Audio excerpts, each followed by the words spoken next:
All right, folks, hey, we are back with the Robert Christian Show and our featured guest today, and I am so excited. Welcome back, Diana. Hi, thank you, Robert. Appreciate your having me. You know, I love the southern drawl, the southern accent. I mean, I sort of have a little one, but trust me, it's nowhere near what it used to be. So tell me, what is going on in the world of LGBT rights in the state of Texas specifically? And you want me to do that in 1 hour? Sure, why not? I'm all kidding aside. I'm a native Texan. I love my home state, but there are certainly a lot of things I am not proud of. And one of them is the way that Texas is going kicking and screaming toward, toward equality for all of its citizens. And oh gosh, where do I start? On a more local level, I'm in the Dallas-Fort Worth area, and one of the suburbs has an ordinance that they passed actually back in October. And the ordinance was going to protect, LGBT people. We have a lot of large corporations bringing home offices to the area. They wanted to make sure that all the employees were protected. And there's a huge brouhaha going around trying to overturn that ordinance. Dallas and Fort Worth have had similar ordinances for a decade. But, it's all something new now, apparently. And that's the one big local thing for me here in North Texas. But then statewide, it just gets badder and uglier. Well, what do you think, in your opinion, and I can only base it on your opinion, this question, but why is it that Texas seems to pride themselves on being so backwards, so Republican-minded? It serves no legitimate purpose, really. I agree, and I don't think Texas is alone in holding that wonderful mantle of let's hang on to our bigotry. Texas, has something no one else does. We were our own country, and we are very proud of that. And sometimes we still try to believe that we are our own country still, but in any event, I think the closer that we come, whether it's Texas, Alabama, Louisiana, North Dakota, it doesn't matter. The closer we come to equality nationwide for everybody, the harder people are trying to push back. Their fear is greater. I don't know why. I don't believe any of us have given any reason to be fearful, but change is coming, change is here, and that last-ditch effort, Texas is not alone in trying to give it one good final push, and I think it's going to continue, unfortunately. I think that as in the last year, when it comes to LGBTI families and equality, now, folks, I've got to say this, that when it comes to gay marriage or same-sex marriage, as it is referred to, it is more than just a marriage license. It is the rights, it is the responsibilities, it is the freedoms that are ensured to every other American that shares in the dignity of their relationship and their marriage. Now, here is Dinah. This is my my thought on it, and maybe you can relate your own. But when it comes to marriage, is that, in your opinion, is that a church issue, a religious oracle, or is that a state issue? Well, I think we've muddied the waters. We as society have muddied the waters because truly, marriage is a legal contract. It really, truly is. It didn't used to be. If you think of, biblical days, I don't believe they went to the Roman court or whatever and had their license approved. It was all done religiously. It was a blessing of the union of two people. And because we allow clergy members in particular to become representatives of the state, and sign that marriage license, I think it's muddied the waters because really, truly, marriage is a legal contract. Everyone, whether you're an opposite-sex couple or a same-sex couple, it's a legal contract you're entering into. Some choose to have it blessed by clergy or, your rabbi or wherever it is. And I think that causes the problem because not everyone understands the difference. Well, so is it would you say that it is a civil right? If it is a civil issue, which should be taken up and has been taken up by the courts, including the U.S. Supreme Court, or is it a religious one? I mean, it can't realistically be both. Otherwise, like you said, you've got the muddied waters. Right. I believe with all my heart it's a civil right. It's a civil issue. But people are basing their opinions based upon their religious understandings, their interpretation of Scripture, whichever way that may be, because we have Christians that feel this way and Christians that feel that way. I am so glad that you brought that up, Dinah, and I love you for it, because I'm telling a lot of people, and Andrew, I don't know where you are. Andrew, love you. He is my tech guy in Portland. But he has said, and I laughed when he first said it, but the more and more that I thought about it, the more I thought, this is wise. Wisdom, right? Because he said that what happens is that you have, especially when it comes to issues like same-sex marriage, when it comes to racism in America, or any of these other big-ticket items which are taken up by the courts. They have been throughout history. And now this, you find these seasonal Christians that come out of the closet. And when something like same-sex marriage hits the airwaves, they're like, no, not in my Texas, not in my backyard. But otherwise, they go to church maybe once a year, maybe once every 5 years or 10 years. But then suddenly they become the Bible thumpers, really, and very hateful, very judgmental, bigoted people.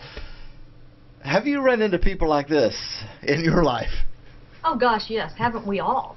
And not just on the issue of same-sex marriage. The church, and I say church in the broader sense, the greater church also tried to justify, segregation, through Christian beliefs, tried to justify women being subservient and not able to vote through biblical understanding, and slavery. We get into trouble, I believe, when we take words literally from the Bible without putting them into context, why they were spoken or written, to whom they were spoken or written, and why. Because we can take anything out of the Bible, I believe, and make it mean anything we want. And that's where we have to be careful. And yet there are many denominations where the words are the words, and that's the fact, and we're going to take it literally as is written. And I think that's where we get into trouble, especially and I'm speaking Christianity here, because we have very different ways, depending on what denomination you are, very different ways of interpreting that Scripture and understanding, and therefore driving our entire value system. Now this, folks, the next segment, and I agree with you completely. Trust me. But the next segment, okay, we know what is wrong in our land. We know what is wrong in the states, and how that my marriage, your marriage, and anyone else's marriage has been voted on. I've said this before, that, if they have the right to vote for my marriage, then I want to have the right to vote for theirs. Yeah. I want to have the right, and why not have it a law, a national law, that in order for you to be married, you have no choice besides to have at least a minimum of 3 people voting at any courthouse at any given time for your marriage. Are you qualified to be married? Can you get married? Should you get married? And so let the American populace cast that judgment call. I know that's absolutely crazy talk, but what do you think of the idea?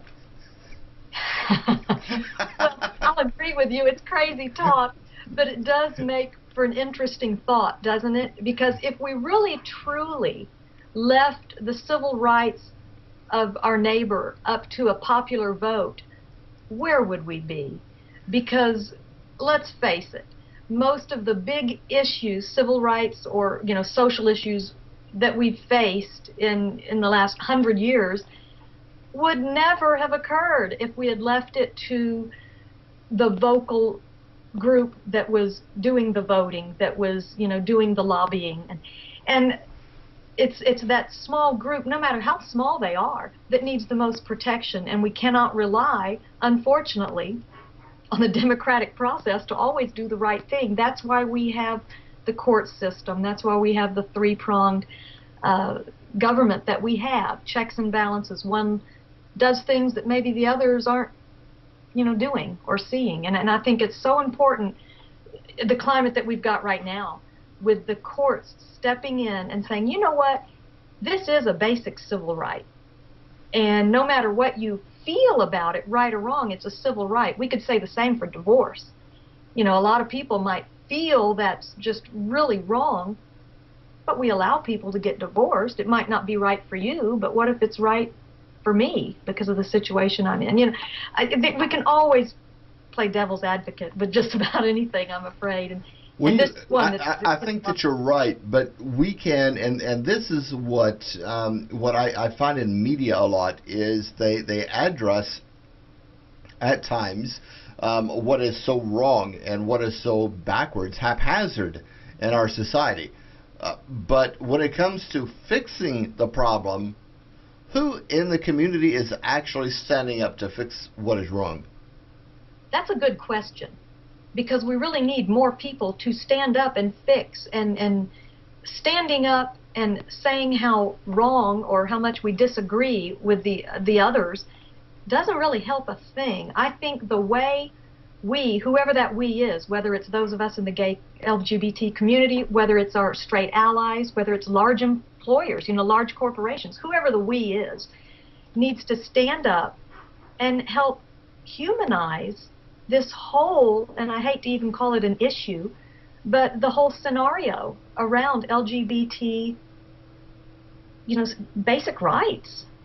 Because I think that's what people are afraid of. They don't know they know somebody who is gay or transgender, and therefore they fear it. So the more of us who stand up and say, yep, that would be me, and I'm not so scary, am I? I think that's the way we can help the most.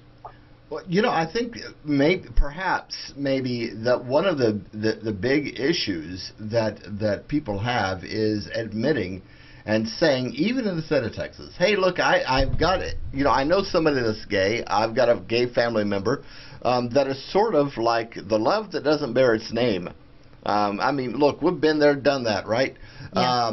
But you know what? There has to come a time, Diana, where people can realize that life does go on, and we can do better than this. We must. I agree, and it takes great courage, whether you're that LGBT individual or whether you're the straight ally. I think it takes great courage to stand up and say, hey, I believe this is what's right. Because let me just tell you, you asked earlier what's going on in the state of Texas. I told you locally. We have a bill in our House of Representatives right now, House Bill 623. It's called the Texas Preservation of Sovereignty in Marriage. And it's all about, they're trying to get this law in place so that when marriage equality comes, it's going to punish any court employees. Let's see, what does it say exactly?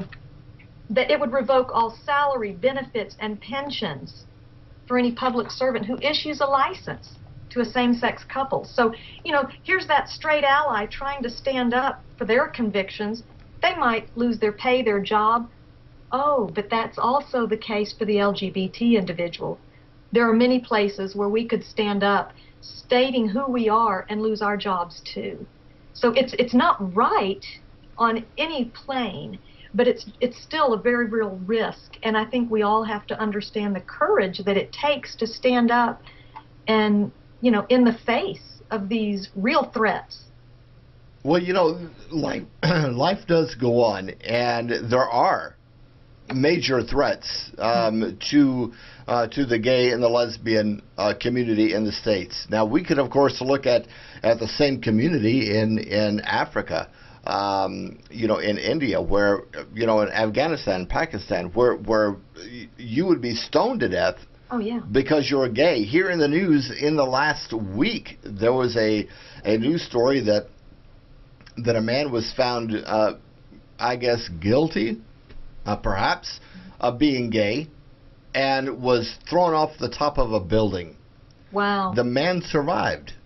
So the community at large that was watching this attack on this human being, when they found that he was still alive afterwards, they stoned him to death.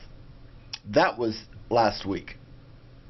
So, I mean, I look at the atrocity, and, I look at that and say, wait a second. That, in a way, is what the Christian right, which is so wrong, but what they're doing, what they have been doing, if you want to preserve marriage, that's great. If you want to preserve the sanctity of marriage, that is so lovely, when most of them are in their second, third, and fourth marriage. Yeah. So what gives with that? Hey, I was just a few minutes ago, I was showing the slideshow with your book cover. It's time for marriage equality, Texas, Louisiana, and Mississippi. For those that don't know, those states are up next, at least we hope. Diana and her partner. Oh, that is so lovely. That is it's great. Equality should be bigger in Texas. Yes, yes. But I want to switch gears a minute and talk about your book. Tell us about your book, The Door of the Heart. Well, great title. Thank you. I know I've spoken on this program before about it. I wrote it. It didn't choose me. I mean, I didn't choose to write it. It chose me. And I realized that I could no longer abide seeing my Christian faith being used as a way to hurt and exclude people rather than to, include people. And I realized how very important it was going to be to help people overcome their fears. And so I wanted to introduce the reader to people both gay and straight, to put a face to the issue, to realize we really don't have that many differences. We're more alike than we are different. And the book itself follows two main characters, Tammy and Ed Sloan, whose son is found guilty by his high school of bullying a high school athlete friend of his.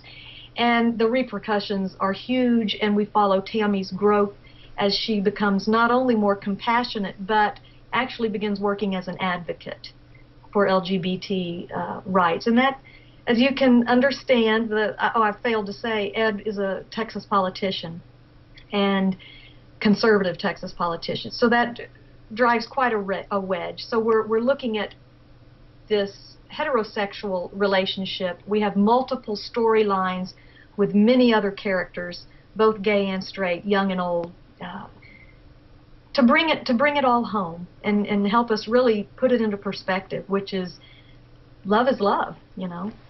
Well, you bring up the educational system.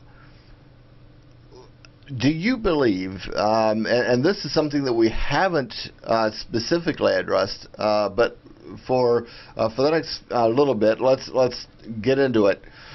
What is wrong with the educational system in the United States when it comes to understanding and being educated when it comes to LGBTI issues, family matters, etc.?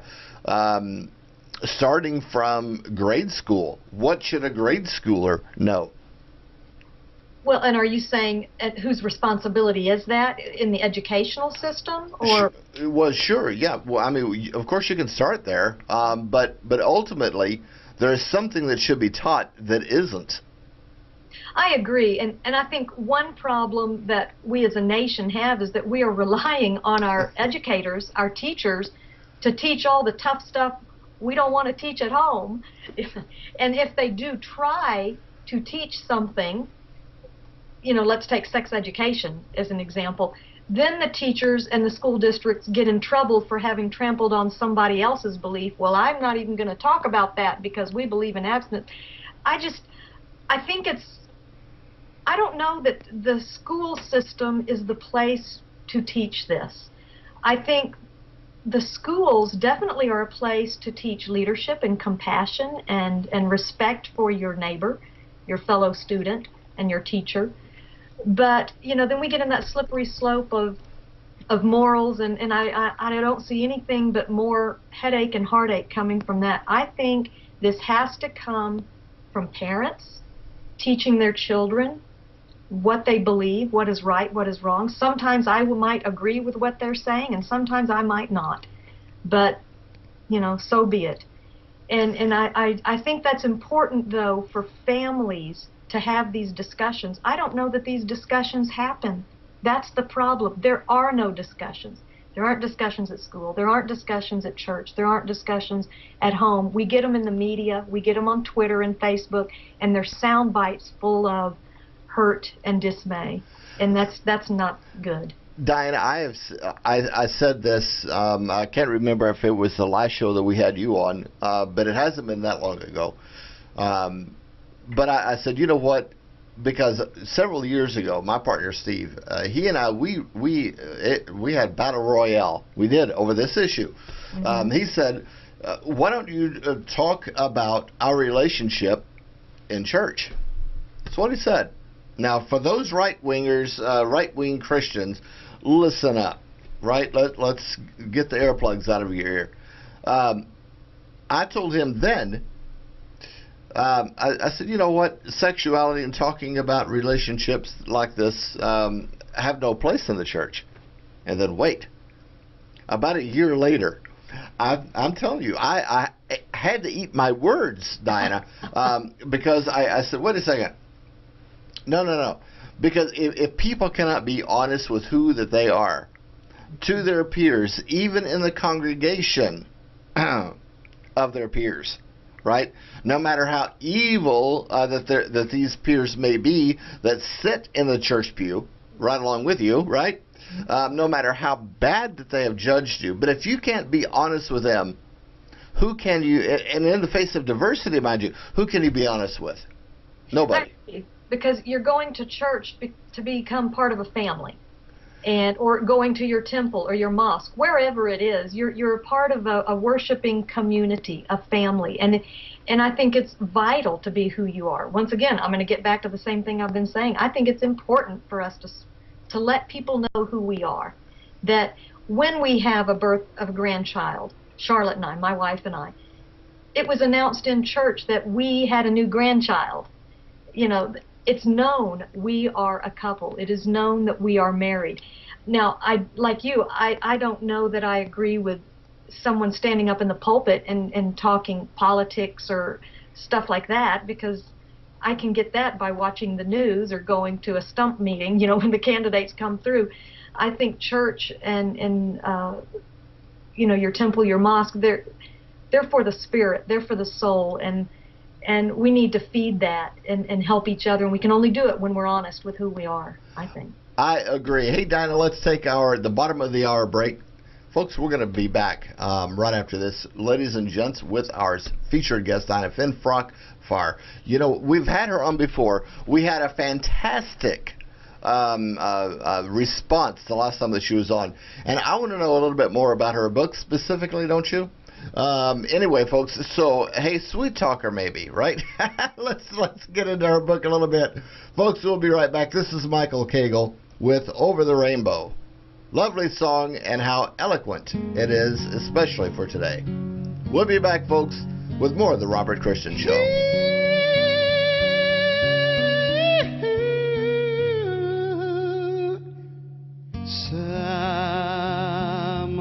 Do I need to mute my mic or?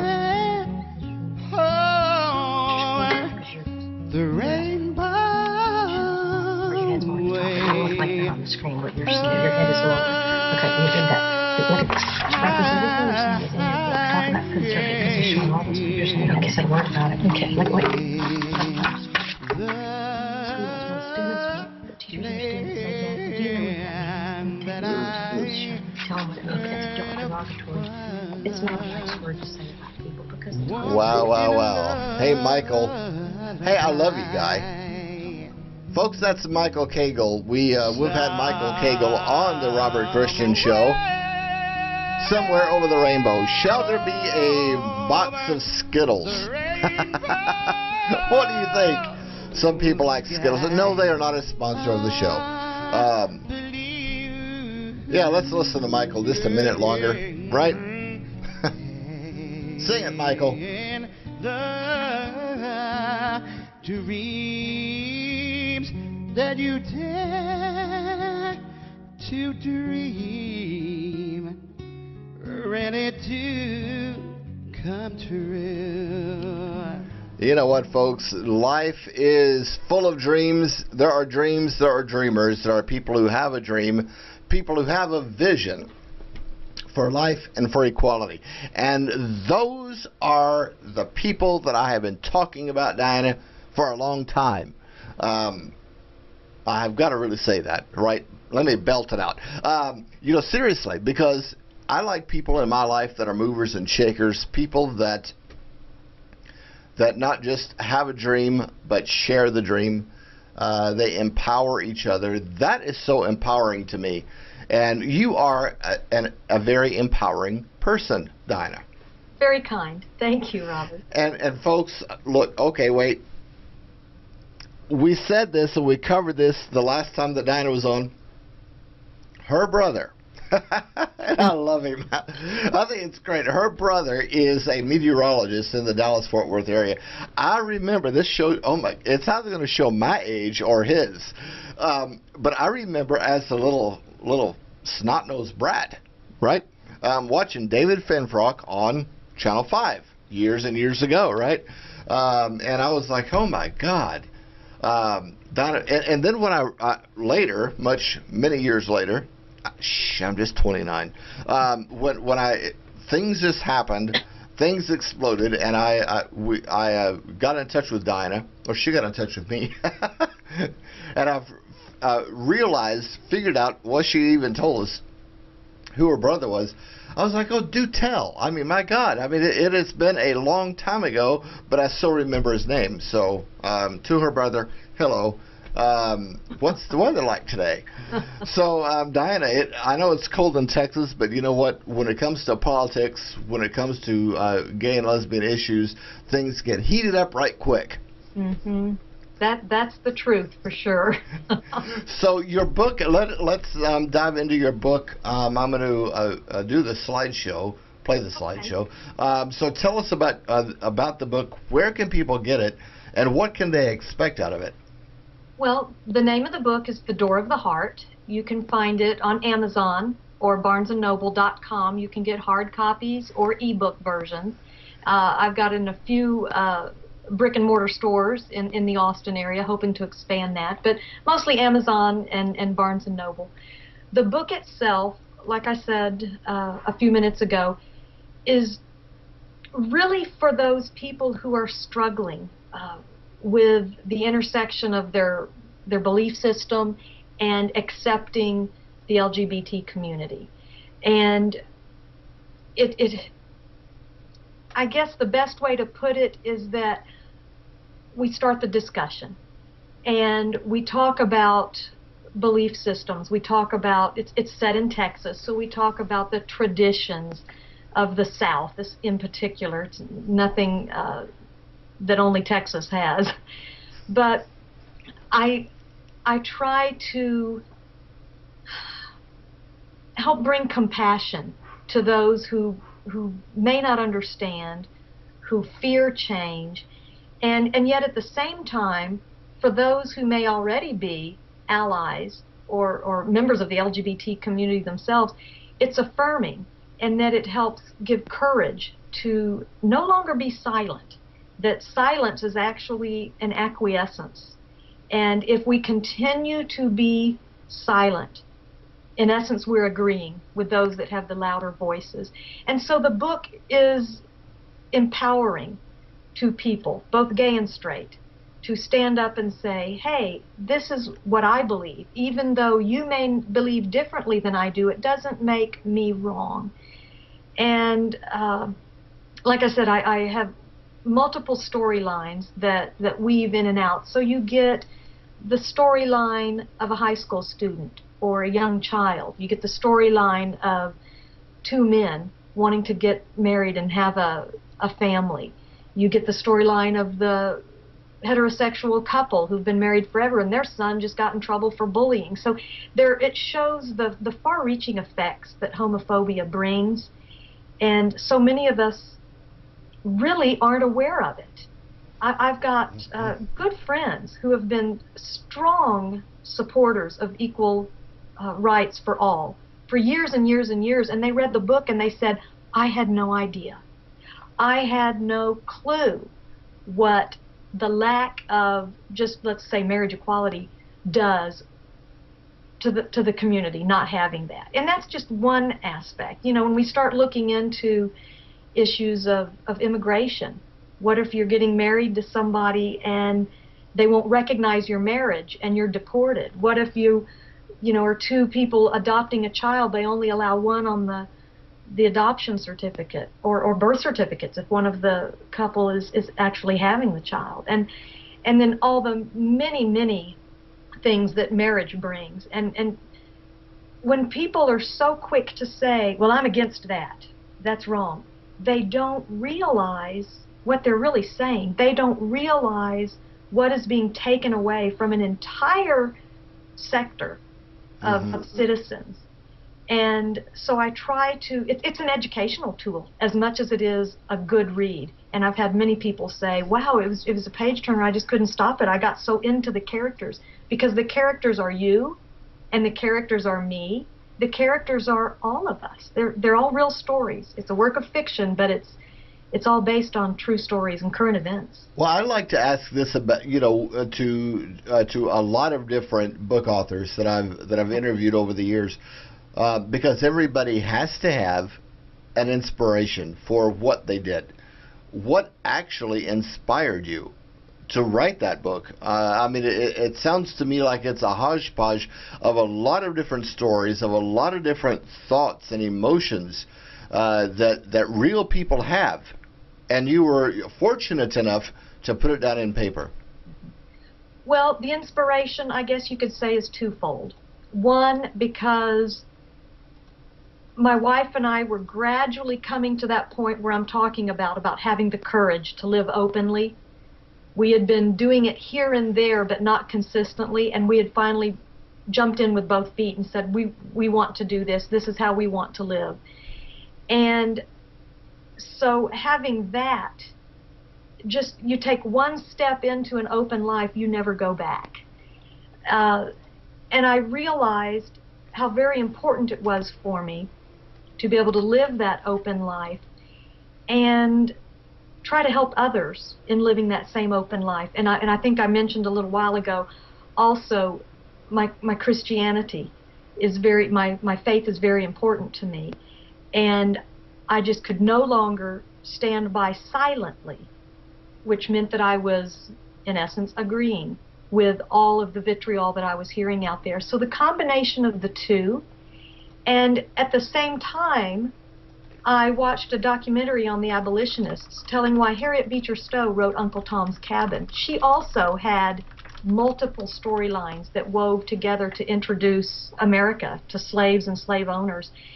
And I thought, wow, I could do that. I could do that same format that Harriet Beecher Stowe did and introduce America to their gay neighbors, their gay nephews, their gay hairdressers, their gay employers, and that's exactly what I did. Well, you know, throughout the hate, looking at history, and folks, this is a wrong, but by the end of today's show, I want to find a right of it, right? I want to find something that is that is acceptable, something that, and surely, you know, look, folks, the world and its evils can never be addressed in full nor solved on a chat room, you know, online. It can't be done so much on a news talk show like this one or any other news talk show.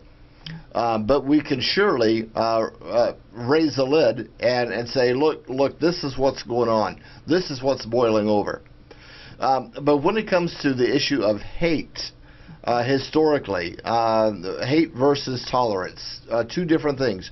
But do you think, Dinah, that there is more hate these days when it comes to gay couples, gay single people, than ever before? Or has America finally blew its top and said, well, you know what, hey, we lost this. The GOP, I love them because they lost, right? We lost this, so, you know, okay, they want to get married, okay, big deal. You know what I mean? Yeah, I know it feels like that in some ways, that this is the worst it's ever been. But, you know, we have to remember back to the 70s.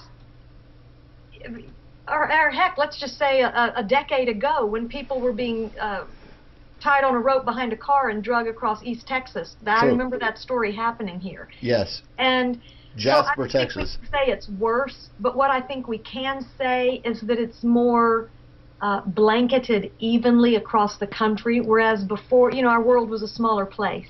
I mean, or is a smaller place now, because we have instant access to each other's thoughts, opinions, news stories, everything.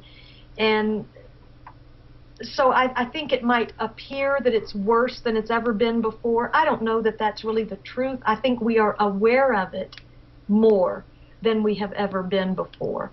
You know, you brought up the dragging death of this man. That was in Jasper, Texas, by the way. Complete racism to its core. And I've always stood against it. Always. I don't believe that racism is a thing that we in America, look, we have gone on beyond that. Or have we? And if even for the GOP, if they say, yeah, well, you know, that's part of American history. History repeats itself. Well, tell that to somebody else. I mean, I certainly would not enjoy at all being put in that same position. I mean, if it's not sexual discrimination because someone is gay, because they're lesbian, because they're transsexual, then the race card seems to come out. And I see this, and this is where mainstream media, this is one reason why I can't stand them. I mean, realistically, because a lot of the stuff is sensationalized. Mm-hmm. It is sensationalized by a quirk in the story. Then suddenly it is very explosive, and then suddenly, you know, and then it becomes something completely different than really what was to begin with. Rather than looking at the story and saying, you know what, wait a second, here's a family, here's a situation, and we in the community can raise the awareness, we can raise the lid off this, and we can say, hey, guess what, we're here to help you, and we're going to help you. We're going to do, and every now and then, though, you see those stories, Dinah, but it isn't often. You know what I mean? Oh, I do, and because unfortunately we tend to feed each other's fears.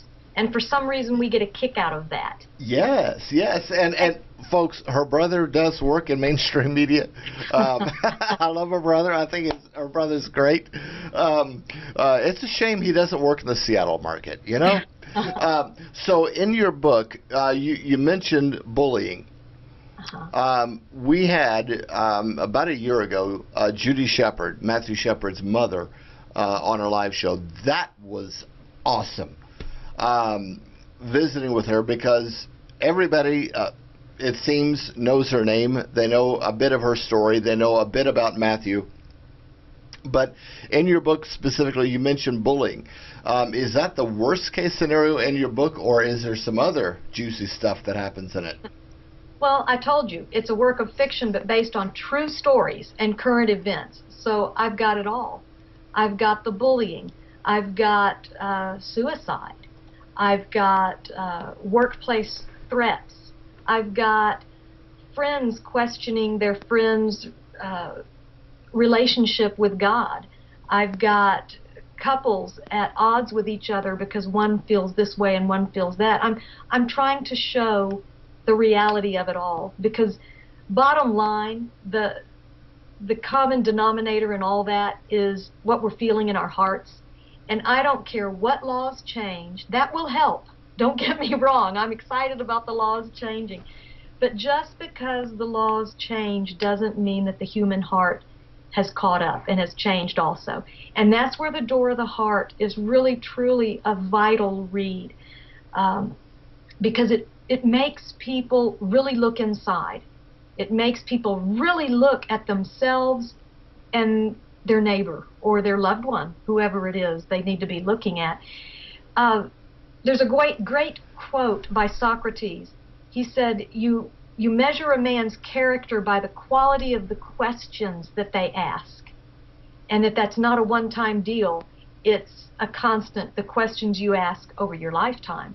And the Door of the Heart gets people asking questions, and it gets people thinking for themselves. So I'm trying to help empower people to think for themselves, and that's the only way hearts are going to change, and that's the only way anything's going to change.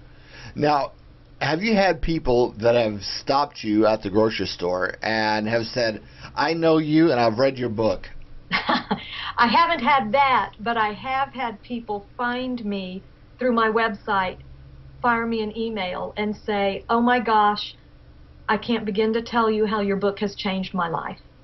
And there's nothing more fulfilling than that. If I have helped one person, and what's interesting is that I've heard that same thing from people that are gay and from people who are straight.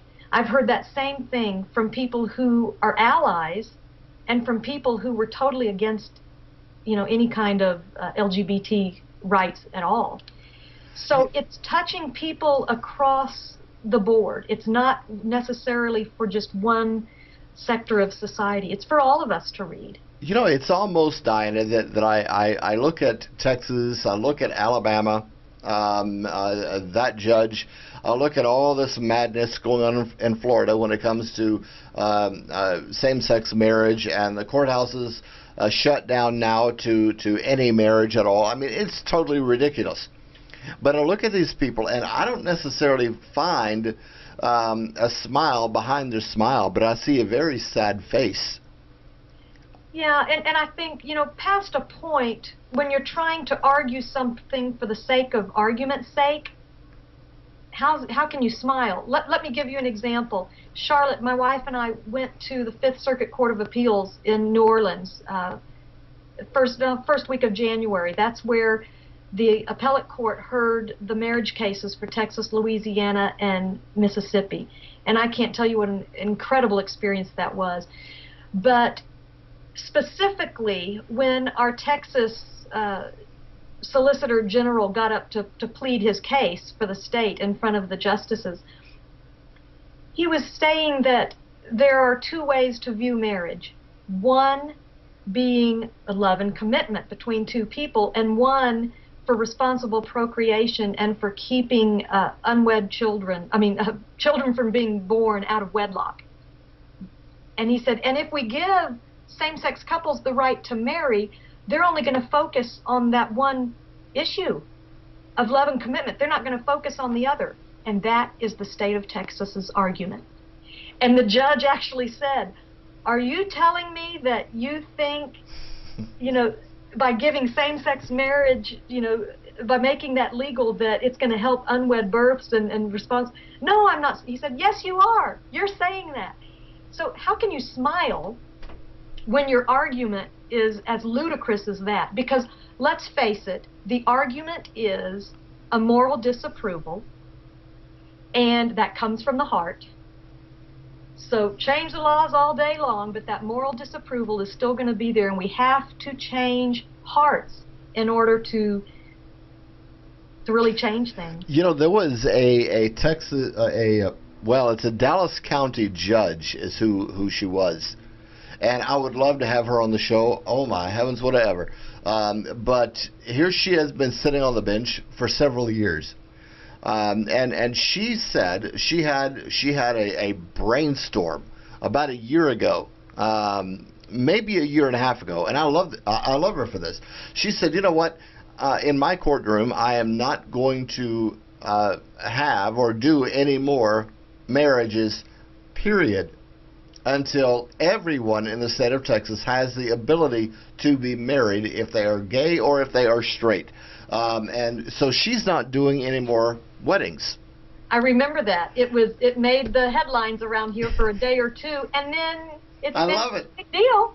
And Well, actually, a whole lot of openly gay public servants in the Dallas-Fort Worth area. You know, Yes. high-ranking officials, and actually all over the state. What was it? It was this last week, Diana, that Fort Worth, which is a sort of a sister city, but don't tell them, to Dallas. But they finally, after all of these years, mind you, they finally came up with a LGBTI